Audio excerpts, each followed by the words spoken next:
নমস্কার বন্ধুরা, বিনিতাস অ্যান্ড বিদিশাস কিচেনের সবাইকে স্বাগত।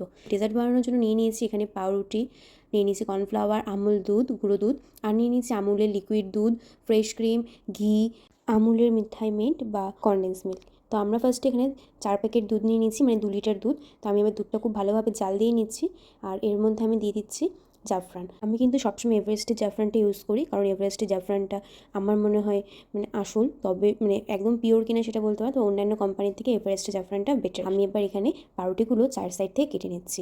আর এখানে কিন্তু আপনারা ব্রাউন ব্রেড দিয়েও বানাতে পারেন, তো মিষ্টিটা কম হবে, আমি সেজন্য এখানে নর্মাল ব্রেডটা এখানে ইউজ করছি।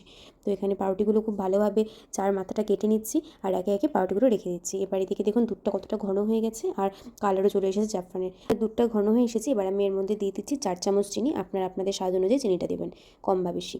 এখানে দেখুন পাউরুটিগুলো কাটা একদম হয়ে গেছে আমার। 4 মাথাটা খুব ভালোভাবে ত্রিভুজ মতন কেটে নিয়েছি, আর এখানে আমি ফ্রাইং প্যানে হালকা একটু ঘি দিয়ে এবার আমি ড্রাই ফ্রুটসগুলো ভেজে নিচ্ছি। তো এখানে আমি দিয়ে দিয়েছি কাজু, আমন্ড আর কিশমিশ। আপনারা চাইলে এখানে পেস্তা, ব্লুবেরি এসব অ্যাড করতে পারেন, তবে আমার এই তিনটাই বেশি ভালো লাগে যে কোনো ডেজার্টে। আমি এবার একটু দুধ তুলে নিয়েছি, নিয়ে ঠান্ডা করে এর মধ্যে আমি গুঁড়ো দুধ, কর্নফ্লাওয়ার আর মিঠাই মিন্ট আমি এখানে 3 টেবিল চামচ দিয়েছি, আর ফ্রেশ ক্রিম দিয়ে দিচ্ছি আমি 2 টেবিল চামচ, কর্নফ্লাওয়ার দিয়েছি 1 টেবিল চামচ, আর গুঁড়ো দুধ দিয়েছি 2 টেবিল চামচ।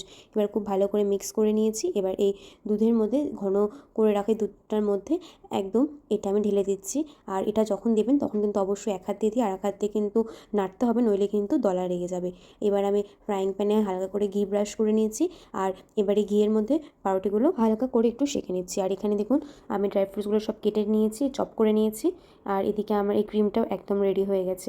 এবার এটা আমি সার্ভ করে দেবো একটা সার্ভিং বোলের মধ্যে। এখানে আমি একটা সার্ভিং বোল নিয়ে নিয়েছি, আর এর মধ্যে এবার ফার্স্টে দিয়ে দিতে হবে ক্রিমটা, আর এখানে এই হালকা করে সেঁকে নেওয়া, জাস্ট একটু লাইট ব্রাউন করে সেঁকে নেওয়া এই পাউরুটিগুলো সাজিয়ে নিতে হবে। এটা খাওয়ার সময় কিন্তু একদম বুঝতেই পারবেন না যেটা পাউরুটি আছে না কি আছে, কেউ ধরতেই পারবে না যদি আপনি না বলেন। তো এবার ফার্স্ট একটা লেয়ার দেওয়ার পর আমরা ব্রেড দিচ্ছি, তারপর আবার একটু ক্রিম দিয়ে আবার ব্রেড দিচ্ছি, আর তারপর আমরা আবার ক্রিম দিয়ে আবার ব্রেড, মানে 3টা লেয়ার। আপনারা চাইলে 2টো লেয়ার বা 4টা লেয়ার, যে কটা লেয়ার ইচ্ছে সেই কটা লেয়ার আপনারা করতে পারেন। লেয়ারের জন্য টেস্টটা আরও বেশি বেটার হবে। এবার ওপর দিয়ে আমি ড্রাই ফ্রুটস দিয়ে দিচ্ছি, আর ড্রাই ফ্রুটসটা কিন্তু অবশ্যই একটু ভেজে নেবেন, তাহলে কিন্তু টেস্টটা আরও বেশি ভালো হয় ড্রাই ফ্রুটসের যে কোনো ডেজার্টের ক্ষেত্রে। আর এর আগে নবাবী সেমাই করেছিলাম, আরও কিছু ডেজার্ট আছে, আমি সেই রেসিপিগুলো কিন্তু আমার কার্ডসে দিয়ে দেবো, আপনারা চাইলে দেখে নিতে পারবেন। দেখুন আমার অলমোস্ট ডেজার্টে সার্ভ করা হয়ে গেছে। এবার আমি ওপর দিয়ে হালকা একটু জাফরান দিয়ে দিচ্ছি জাস্ট গার্নিশিংয়ের জন্য।